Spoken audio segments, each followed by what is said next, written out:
Okay, here we go for another episode of the IC Case Files. And today we are going to talk about Tyler, who suffered from crippling social anxiety to the point of agoraphobia. Now, I also suffered from my anxiety, but I had a solution: alcohol. Got rid of it all magically. Of course, the solution ended up being the problem, which almost killed me.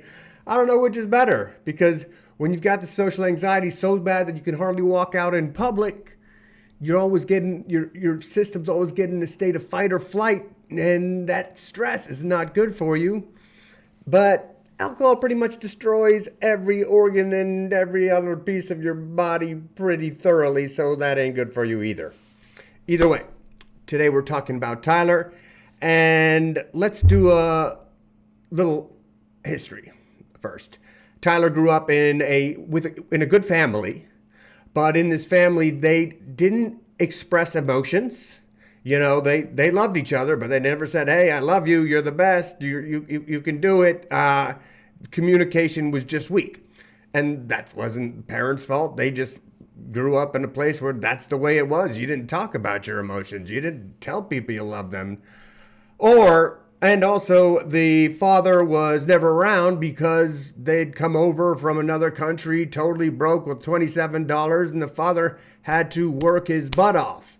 So basically, Tyler didn't have a male figure in his life and didn't know how to kind of respond with to interact with other people, because for the first few years of his life he basically had very little interaction and no emotional interaction.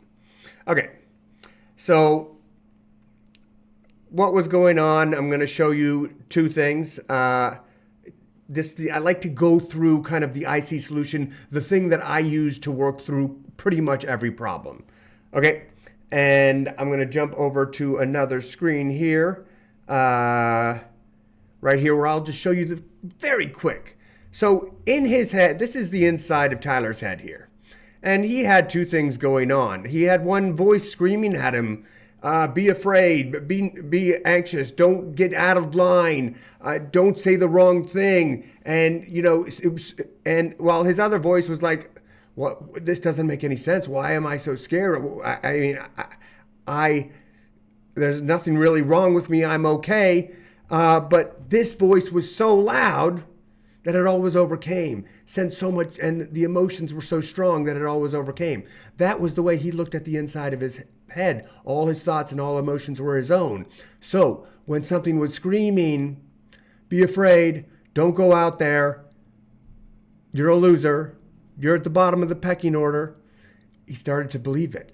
And that's what he became. So much that the fear of just having social interaction kept him from hardly ever leaving his house.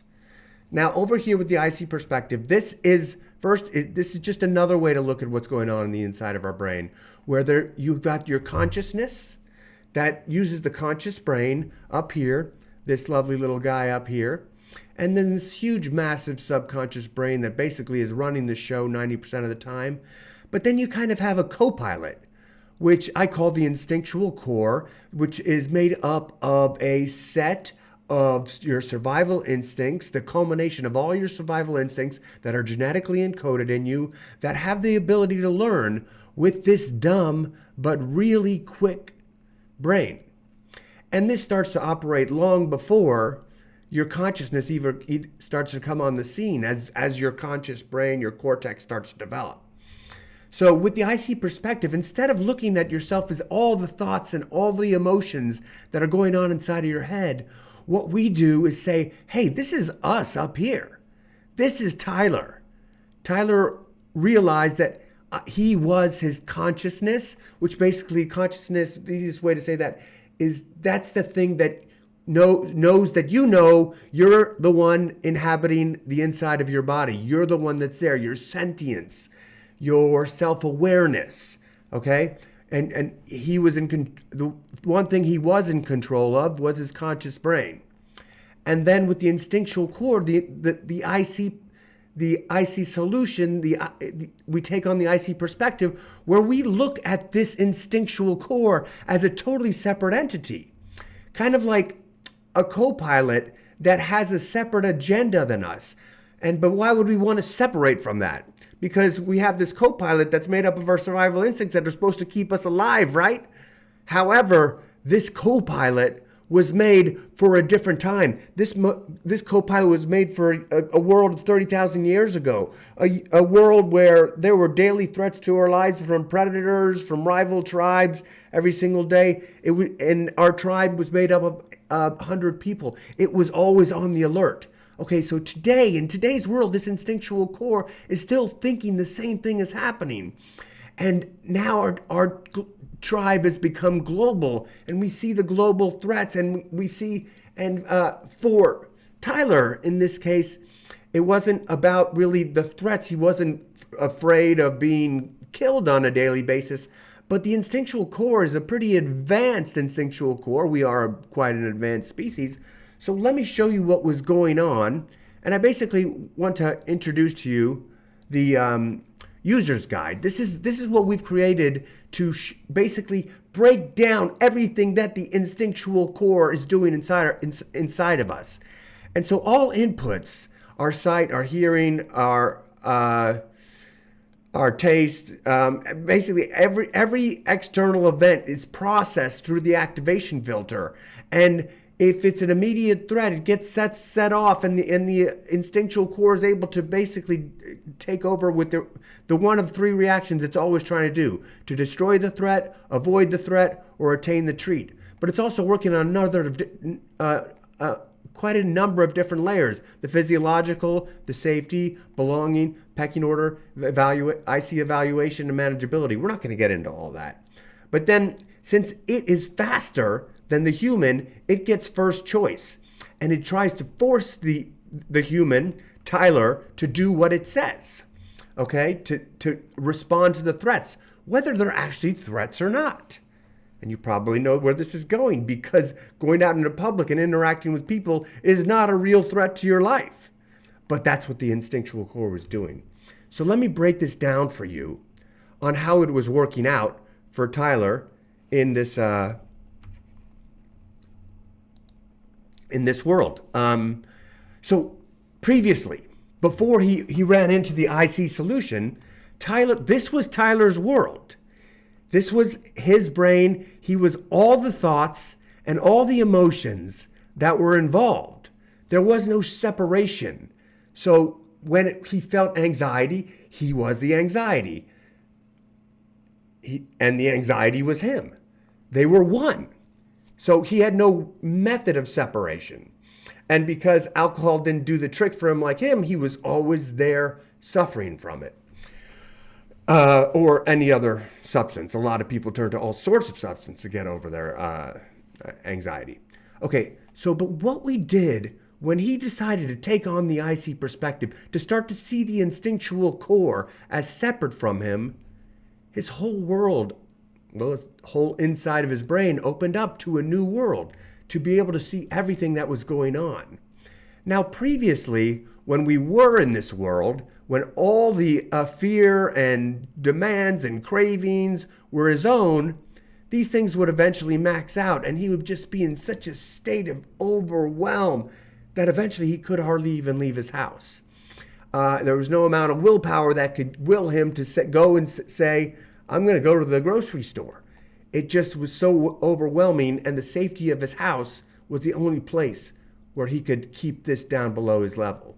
Okay, so when we switch to this world, all of a sudden, we're on a double meter, okay? When he started to see that he was separate from his instinctual core, he started to see what was going on, okay? And we were in the instinctual core meetups, while we're all breaking down what the instinctual core is doing to us, Tyler realized that there was two things. Because his instinctual core learned at an early age, did not learn at an early age, that he was loved and he belonged, just because the lack of emotional communication in his house, there was still a need for that, from the instinctual core. Now, the instinctual core doesn't need to be loved.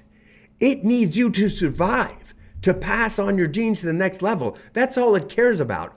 But in order to do that, it needs love to achieve that mission. It doesn't care about the love that's coming in. It cares about survival. But 30,000 years ago, you had to belong. You had to be loved. Right from the beginning, your parents had to take care of you, and your tribe you had to be one with the tribe. Not only that, so when he wasn't getting that love, the judgment started coming up. You're not loved. And along with that, would go out there and say, get that love and don't mess up. But at the same time, it would send panic and anxiety. If you don't get that love, you're going to die. If you don't attain that treat, you're going to die. But what did he do instead? He went for a different alternative to getting not loved by escaping the threat and staying at home. That way, he wouldn't have to feel the threat at all. Okay, also on the pecking order, because his parents never said, or anyone, or he didn't have childhood friends, he basically always felt like he was at the bottom of the pecking order. No one ever told him, hey, you can be great, you can be good at this, you can achieve if you just try harder, because there's very little communication. I mean, his parents really didn't understand what life was like in the USA, as they were grown in a totally different way off village.